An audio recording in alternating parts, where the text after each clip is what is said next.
Paz do Senhor, amados, aqui estamos em mais um dia, juntos, unidos em torno da Palavra de Deus, para estudarmos esta Palavra Santa e sermos edificados por ela.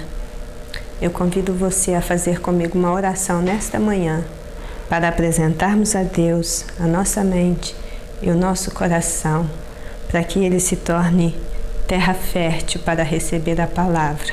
Amém? Senhor nosso Deus, nosso Pai, mais uma vez, estamos diante do Senhor, nesse dia do Senhor, para estudar esta lição de Escola Bíblica Dominical, na direção do Teu Espírito Santo, e aprender algo de grande relevância para a nossa vida. Fala aos nossos corações, Pai Santo, e instrui a nossa mente, para que a nossa vida seja transformada pelo Senhor e de conformidade com a Tua Palavra. Por tudo nós já Te agradecemos, no nome santo de Jesus Cristo, Teu Filho, não só hoje, mas para sempre. Amém? A nossa lição de hoje é a lição de número 6. Veja como o tempo está indo muito rapidamente, já estamos chegando na metade do trimestre, um trimestre em que estamos estudando o Evangelho de Marcos, que é chamado o Evangelho do Servo. E a lição de hoje, ela tem por título A Autoridade do Servo. Nós vamos estudar sobre a autoridade de Jesus, manifestada e reconhecida por aqueles que se acercavam dele. O que nós temos de prioritário nesta lição é de pensar que Jesus, o Deus homem que se fez servo, foi um servo excelente, com poder e com autoridade. E é sobre a autoridade deste servo que vamos meditar a partir de agora. O texto áureo diz: "E sentiram um grande temor, e diziam uns aos outros: Mas quem é este, que até o vento e o mar lhe obedecem?" Marcos 4:41. Nossa verdade aplicada, ou verdade prática, aquele ensinamento que nós devemos extrair e que deve ficar nas nossas mentes em relação a esse assunto, diz que a revelação da autoridade de Jesus, registrada nos Evangelhos, deve produzir em nós confiança e impulsionar-nos no cumprimento da obra evangelizadora. Os objetivos desta lição serão o de evidenciar as manifestações da autoridade do servo, expor a autoridade demonstrada pelo servo e apresentar a abrangência da autoridade do servo. Justamente por causa desta abrangência da autoridade do servo é que fomos alcançados também em nosso tempo e podemos, no poder de Deus e na autoridade que nos foi delegada por Jesus Cristo, também realizar obras grandes, relevantes, aprovadas para o reino de Deus. Mas vejamos o que diz a nossa introdução. Nós vamos prosseguir no estudo acerca de Jesus Cristo, a partir do Evangelho de Marcos, focando um aspecto que faz a diferença à autoridade de Jesus. Nós vamos ver o significado desta autoridade, a demonstração desta autoridade e os efeitos desta autoridade na vida dos discípulos do Senhor. Vamos começar falando sobre a autoridade de Jesus sobre a natureza. Depois veremos um pouco sobre a autoridade de Jesus sobre os demônios e também um pouco sobre a autoridade de Jesus sobre as enfermidades.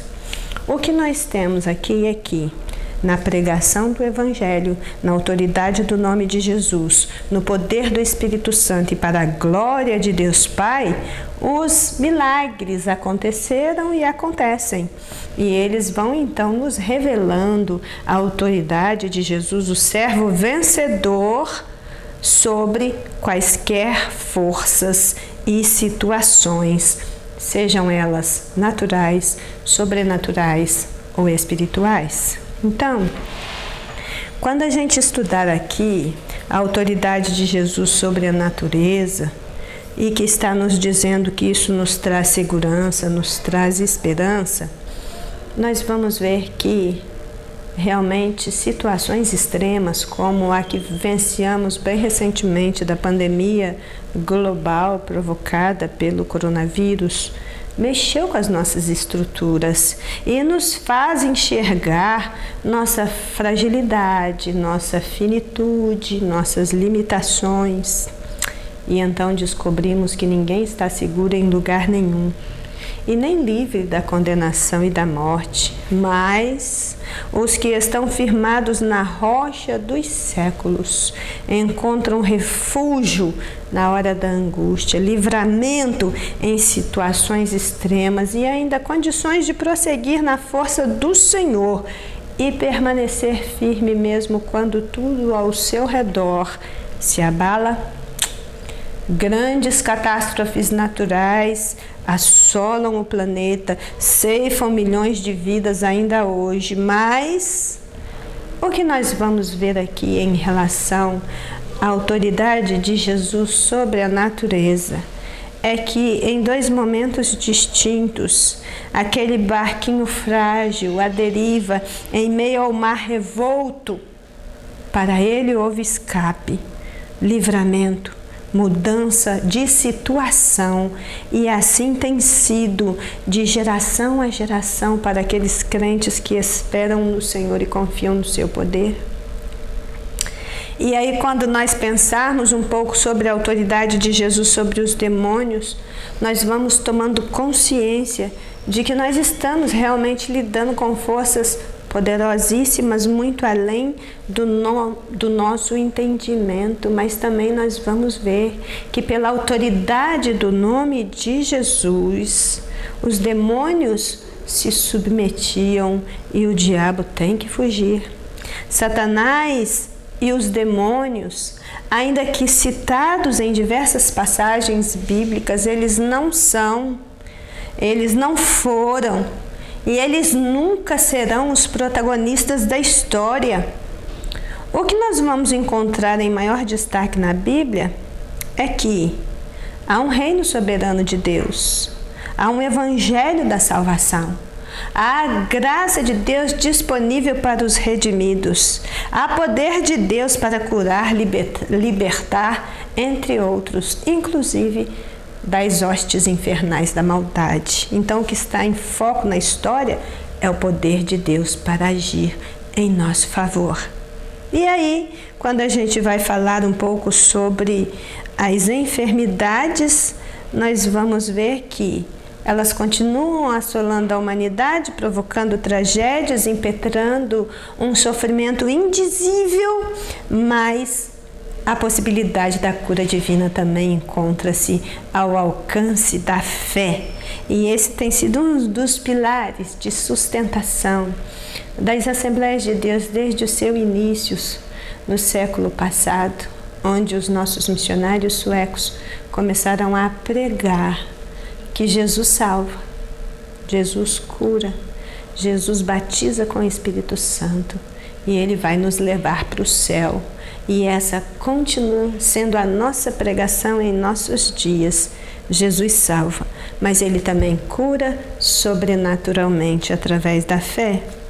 E então, é isso que a gente vai estar estudando a partir deste momento. Eu convido você a refletir comigo neste primeiro tópico sobre a autoridade de Jesus sobre a natureza. Quem está lendo a revista de contínuo está se deparando em alguns momentos com uma repetição de exemplos, de fatos, de textos, mas eu queria convidar você a pensar nisso como um aspecto pedagógico importante. Cada vez que nós estivermos diante de uma repetição, nós vamos tomar esta repetição como um exercício de fixação. E aí a gente vai pensar de novo nesta mesma coisa, tentando ampliar o nosso olhar. E eu digo isso porque a gente vai esbarrar com essas repetições ao longo de todas estas lições. Mas elas também estão postas aí para nos ajudar a fixar conteúdo e também para abranger o nosso conhecimento acerca do assunto. Então vamos começar no ponto 1 dizendo: podemos aprender com Jesus que a autoridade é o direito e o poder de dar ordem e se fazer obedecer. Então, em geral, esta alusão se faz às pessoas que administram ou desempenham alguma liderança. Nesse sentido, a presente lição objetiva demonstrar que Jesus possuía autoridade não apenas diante dos demônios, como também diante da natureza e das enfermidades. Em Mateus 28:18 nós lemos: é-me dado todo o poder no céu e na terra. Nós vamos sair um pouco desse estreito limite da autoridade enquanto direito e poder de dar ordem e se fazer obedecer. Isso também seria um ponto importante para estudarmos, nessa autoridade delegada, nessa autoridade da qual estamos investidos para dar continuidade à obra. Mas nós não vamos focar neste assunto porque a lição não está focando nele. O foco não somos nós. O foco é a autoridade do servo. E conhecendo a autoridade do servo, nós vamos entender um pouco melhor da autoridade que nós próprios estamos investidos. E ela vai fazer diferença na hora que for necessário. Mas, vamos ver aqui. Eu acabei pegando aí, juntando os dois primeiros itens. Primeiro, no 1.1, ele fala da autoridade sobre a tempestade. No 1.2, ele fala sobre a autoridade sobre o vento. Ele está trabalhando a partir de dois trechos diferentes da narrativa de Marcos. Primeiro, quando ele fala da autoridade sobre a tempestade, ele está refletindo esse item. O comentarista da lição está fazendo sua reflexão sobre o capítulo 4 do Evangelho de Marcos, dos versículos 36 a 39, quando nos conta daquela grande tempestade que se abateu sobre o mar da Galileia e que Jesus estava dormindo dentro do barco. O segundo item 1.2, ele nos fala sobre aquele momento, aquele trecho da narrativa de Marcos, em que agora os discípulos estão sozinhos no meio do mar. De novo a tempestade, de novo o seu barquinho sendo atacado por ondas ferozes. E aí Jesus já não está mais dentro do barco. Jesus está fora, lá do monte. Ele observa o transcurso da noite, o barco seguindo o seu rumo, a tempestade chegando, se agitando, e na hora dele, no tempo dele, ele desceu daquele monte e ele veio andando sobre o mar em direção ao barco. Então são duas narrativas, só que no contexto dessas duas narrativas, a lição espiritual é a mesma.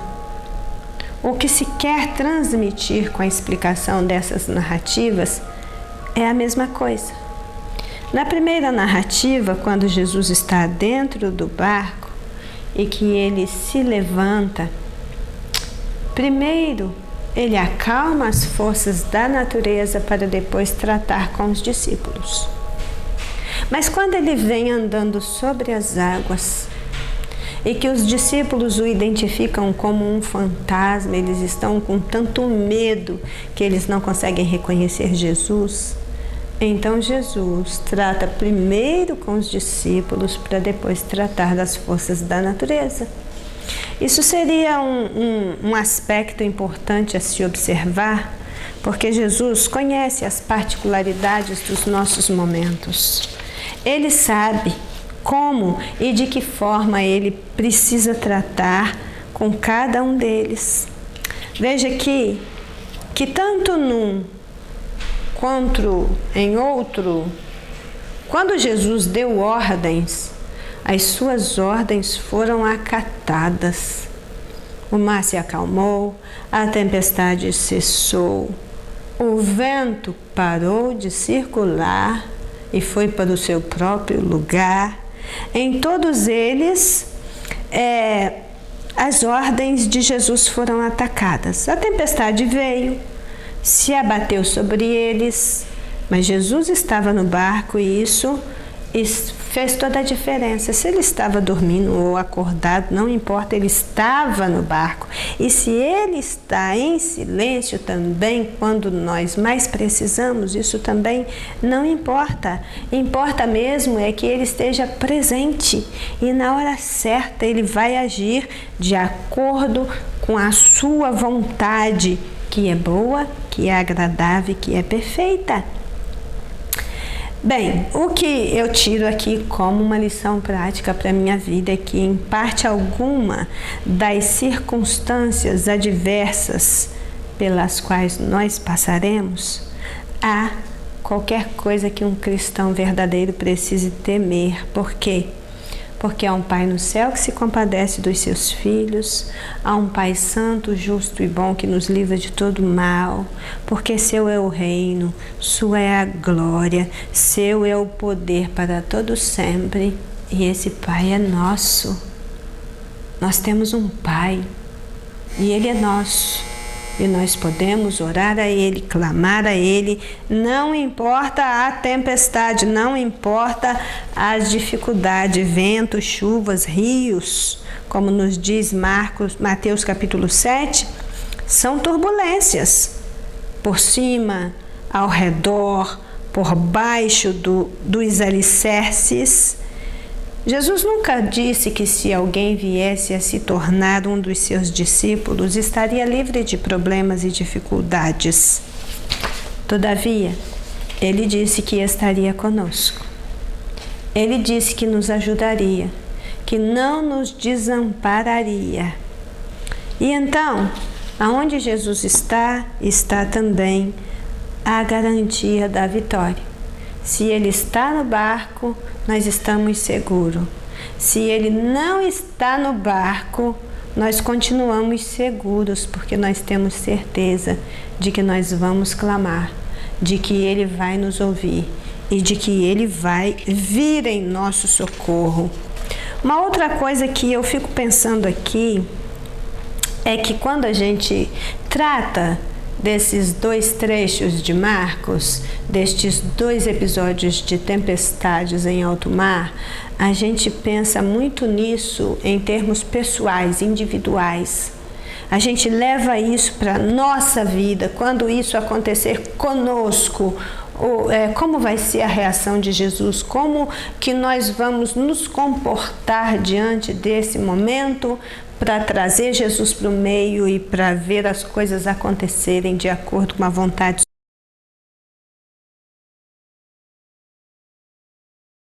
Então, irmãos, o que temos neste item, nos ensinando e nos chamando para refletir, é que Jesus prometeu aos genuínos crentes autoridade sobre o poder de Satanás e também das suas hostes. Ao nos depararmos com eles, com a sua fúria avassaladora, nós deveremos aniquilar o poder que querem exercer sobre nós e sobre outras pessoas, confrontando-os sem trégua, com o poder da palavra, com o poder do Espírito Santo, que deve ser residente em nossos corações. Nós temos muitas coisas que a Bíblia nos fala sobre o caráter de Satanás, para a gente saber com o que está lidando. Ele é presunçoso, ele é orgulhoso, ele é poderoso, ele é maligno, enganador, cruel, feroz. E ele é a causa primeira do pecado. E é muito astuto, a gente não duvida disso. Porém, além de sabermos das suas perversas atividades em perturbar a obra de Deus, em opor-se ao Evangelho, em dominar, cegar, enganar e destruir o ser humano, afligir e tentar os santos, controlar o mundo para que este se mantenha alienado de Deus e ainda lutar para arruinar a igreja, porque ele sabe que se o sal da terra perder o seu sabor, então o ser humano vai se tornar uma vítima nas suas mãos. Além de, e por sabermos tudo isso, nós devemos glorificar a Deus, louvar a Deus, porque suas atividades são restritas e seu poder é limitado. Aqueles que creem em Cristo e vivem em comunhão com Ele, vencem o inimigo na força do Senhor. O crente ele precisa estar sempre submisso a Deus e revestido do escudo da fé para resistir ao diabo. Essa é a promessa. Satanás somente pode tentar e ele com certeza vai continuar tentando até o fim. Ele pode afligir e até matar ou tocar no crente com a permissão de Deus. Deus permitiu o mal vir sobre a vida de Jó, mas ele fixou um limite até onde Satanás podia ir e tirou dele o poder da morte. E estas coisas estão escritas para ensino nosso. E aí, pela leitura e compreensão das Escrituras, nós temos esperança, encontramos força e graça para prosseguir, mesmo em meio aos ataques mais furiosos do maligno. Então, os discípulos receberam poder e autoridade. O poder é a capacidade para realizar algo, a autoridade é o direito de realizar, e então Jesus concede exatamente esta capacidade e esse direito aos seus apóstolos. A partir deste momento, eles iriam expulsar demônios, curar enfermidades em nome de Jesus. Mas não vamos perder isso de vista. O mais importante ministério que eles receberam foi o de anunciar o Evangelho. Esse poder e autoridade que fez, inclusive, com que milagres acontecessem. Isso não teve por finalidade ou por objetivo dar fama aos apóstolos, mas testificar que a mensagem que eles anunciavam era verdadeira, já que naqueles dias a Bíblia não estava completa na sua forma escrita, mas eles entregavam a palavra com todo o poder, com toda a autoridade, e por causa disso, os ardis de Satanás, ainda que identificados, não eram levados adiante. Por fim, a gente termina o tópico de número 3, chamando a nossa atenção sobre a autoridade de Jesus sobre as enfermidades. Aqui é dito que contemplamos no Evangelho de Marcos, Jesus enviando seus discípulos para apregoar o Evangelho e anunciar o reino de Deus. Se bem observado, ao mesmo tempo em que o Senhor os envia, também lhes concede autoridade para colocar as suas mãos sobre os enfermos e os curar. Irmãos, a cura divina, ela é uma faceta, um aspecto particular legítimo da experiência cristã.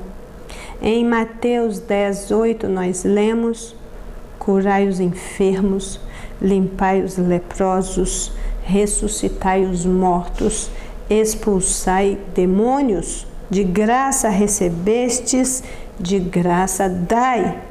Também em Tiago 5:18, confessai as vossas culpas uns aos outros e orais um pelos outros para que sareis. A oração feita por um justo pode muito em seus efeitos.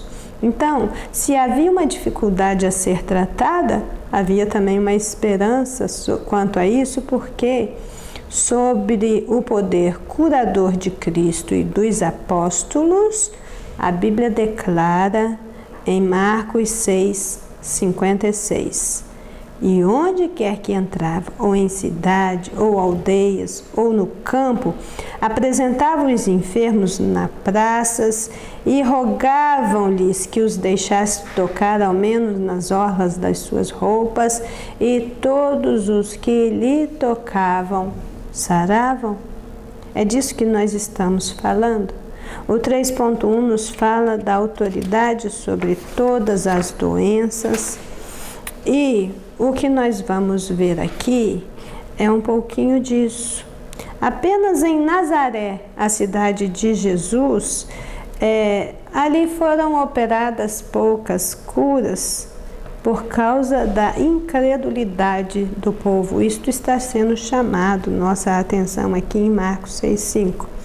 Mas nós vamos ver neste Evangelho de Marcos, Jesus demonstrando sua autoridade de cura desde uma simples febre até, como é o caso da sogra de Pedro, até uma ressurreição, como é o caso da filha de Jairo. Então vejamos, o que este item está nos dizendo é que o nosso Deus é soberano, Ele é Senhor de tudo e de todos, Ele cura quem quer, livra quem quer, opera quando quer, tudo segundo os seus desígnios eternos e propósitos excelentes. Mas Ele está sempre pronto a ouvir o nosso clamor e atenta à voz das nossas súplicas. A vontade de Deus no tocante à cura divina, ela é revelada de 4 maneiras principais nas Escrituras. Ela é uma declaração do próprio Deus em Êxodo 15:26, quando se diz: eu sou o Senhor que te sara. No ministério de Jesus, presente em todo o Novo Testamento, Jesus é aquele que curava enfermos. Na provisão da expiação de Cristo, Ele também foi moído pelas nossas iniquidades, Ele também foi ferido pelas nossas enfermidades. O castigo que nos traz a paz estava sobre Ele, pelas suas pisaduras, pelos seus ferimentos, pelo seu sofrimento vicário, nós fomos sarados. Então nós temos provisão de cura também na expiação de Cristo. E uma outra coisa é que esse ministério da cura passou a ser um ministério contínuo da igreja. A igreja, ela recebeu de Deus esse poder para curar os enfermos em nome de Jesus. Vejamos ainda que no 3.2 ele traz para a gente algo sobre o legado, a herança desta autoridade de Jesus que foi recebida pelos discípulos. E aqui diz que nós temos visto que a ação de curar está presente desde o início do ministério de Jesus. Vemos em Marcos 1:21-39 um verdadeiro resumo do ministério de Jesus. Ensino, cura, pregação, expulsão de demônios. Ensino, cura, pregação, expulsão de demônios. Na sinagoga de Nazaré, Jesus lê a profecia de Isaías e diz que se cumpriu nele, porque ele foi ungido e enviado para evangelizar e curar. E assim foi no início da igreja, nos registros em Atos 3, que descreve a cura do coxo na pregação de Pedro, atestando que o Senhor continua curando. O Senhor é o mesmo, assim continua a sua obra na igreja, por meio dela, inclusive a cura. Bem, aqui no comentário da nossa revista, nas referências que são dadas no subsídio para o professor, o comentarista trouxe uma citação de um autor chamado Vernon Purdy, e ele nos apresenta 4 razões para crermos que Jesus continua curando hoje em dia. Primeiro, porque a cura divina encontra-se na Bíblia. É um estatuto bíblico que ainda está em vigor. a cura divina está incluída na obra expiatória de Jesus Cristo.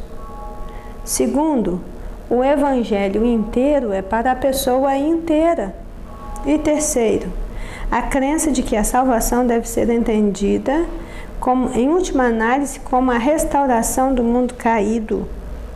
Então, não significa que nós vamos ser salvos e automaticamente curados da nossa enfermidade.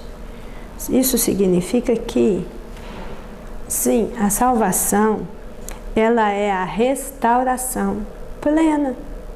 Então, com enfermidade ou sem enfermidade, nós estamos plenamente restaurados. Mas nós temos o direito de orar pela cura, de pedir pela cura, de clamar pela cura até o fim. Se ela acontecer, nós vamos glorificar, nós vamos testemunhar, nós vamos nos alegrar. Se a cura não acontecer, nós vamos glorificar, testemunhar e nos alegrar no Senhor, porque Ele sabe o que Ele está fazendo. Mas ela é sim um legado, uma herança de autoridade de Jesus para a sua igreja. Isaías 53:4 diz: verdadeiramente Ele tomou sobre si as nossas enfermidades e as nossas dores levou sobre si. Não que Ele tenha levado as nossas enfermidades e as nossas dores para a cruz. Não é isso que está sendo dito aqui. Está dizendo que Ele levou sobre si. Ele carregou sobre si as nossas enfermidades e as nossas dores até na cruz. Mas desde o início do seu ministério terreno, Ele já veio carregando as nossas enfermidades e dores, e por isso Ele acolhia as multidões.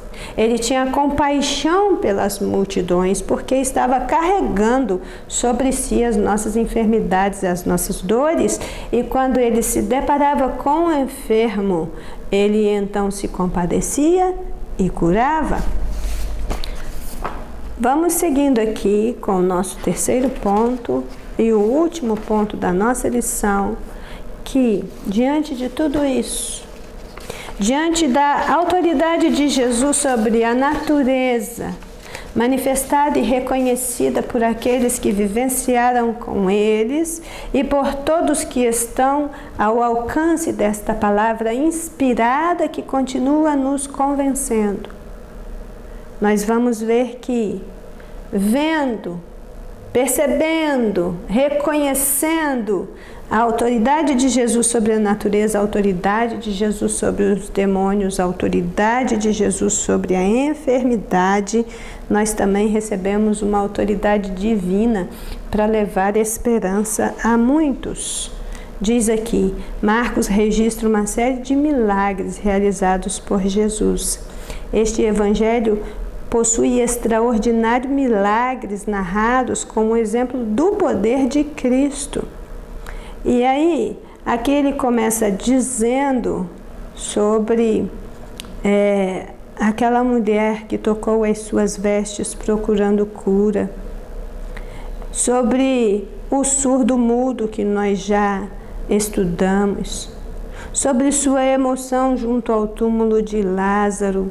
Então esse 3.3 vai nos trazendo esses exemplos e nos fazendo pensar que o resultado, a resolução final em cima de cada um deles é para encher a nossa alma de contentamento, renovar a nossa esperança, para que nós alcancemos a outros com esta palavra, porque verdadeiramente Jesus ainda cura hoje.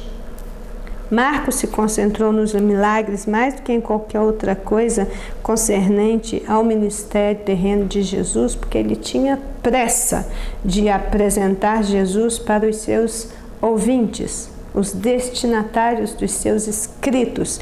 Eles estavam vivendo em Roma, naquela visão de mundo romana que exigia provas imediatas, concretas, mais rápidas. E então Marcos se concentrou mais nos milagres de Jesus do que nos sermões dele. mais da prática do que na teoria. Ele já foi mostrando de imediato, é isso que Jesus faz isso, isso e isso. E aí, a autoridade de Cristo diante da natureza dos demônios e das enfermidades se tornaram patentes, mas também trazem esperança para todos os que necessitam de intervenção divina na sua história. Então, estudando sobre a autoridade de Jesus, que se manifestou naquele tempo, mas que está presente nos nossos dias, nós podemos afirmar com convicção: não há enfermidade que seja maior do que a capacidade do nosso Deus de curar. Não há demônio que invista com fúria, cuja força seja maior do que o nosso Deus de libertar. Não há catástrofe natural, não há nada que nos suceda que tire das mãos de Deus o controle de todas as coisas. É isso que nós estudamos nessa lição, e nós fechamos aqui o estudo desse ponto 3, dizendo para vocês que o nome santo de Jesus, que é invocado nas nossas orações, que aprendemos desde muito cedo, é um nome poderoso. No nome de Jesus há poder. Em nome de Jesus, a natureza sossega, os demônios batem em retirada e as enfermidades são curadas. A promessa de Cristo, no sentido de operar sinais e milagres para confirmar a pregação da palavra, não se limitava aos apóstolos.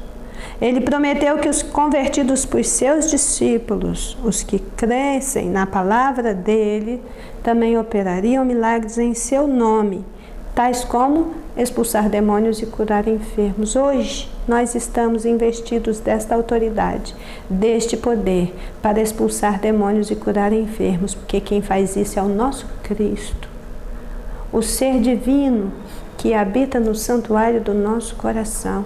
Ele, hoje, o Espírito Santo poderoso, onisciente, onipotente, onipresente, é também residente. Ele mora em nós.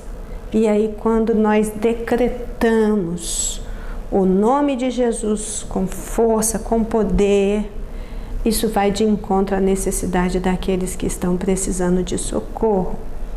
Então, nós concluímos dizendo que é plano divino nos manter em um perfeito estado de orientação quanto a tudo que é tratado nas Escrituras.